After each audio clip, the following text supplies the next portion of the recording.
I livelli di gas registrati dai vigili del fuoco all'interno di questo locale di via Zaccaria Bricito erano altissimi, valori che rientrano nel range di rischio elevato di esplosione. Si è sfiorata la tragedia nella tarda serata di ieri in pieno centro storico a Bassano, a 2 passi dalle piazze. Evacuati un palazzo e alcuni locali. A dare l'allarme Leonardo Baggio. Fortissimo l'odore che ha sentito quando è entrato nel bagno di servizio del magazzino del locale che gestisce. Essendo un bagno senza finestre, senza vie d'uscita, ci siamo chiesti dove potesse venire.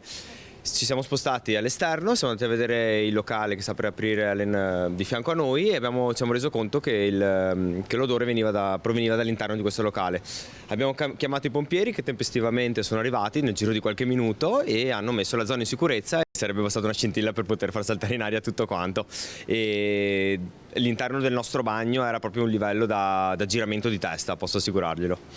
Avete avuto paura, timore? Paura, non sapevamo neanche noi effettivamente quanto alto potesse essere il rischio, finché loro non ci hanno detto che era meglio evacuare tutto quanto, tant'è che abbiamo evacuato il locale, gli oncini, e abbiamo dovuto fare uscire i clienti che erano all'interno e anche far evacuare le persone che vivevano ai piani superiori del nostro magazzino e di conseguenza del locale di fianco. C'era un reale rischio di esplosione? C'era un reale rischio di esplosione. Ci possiamo ritenere fortunati, dai.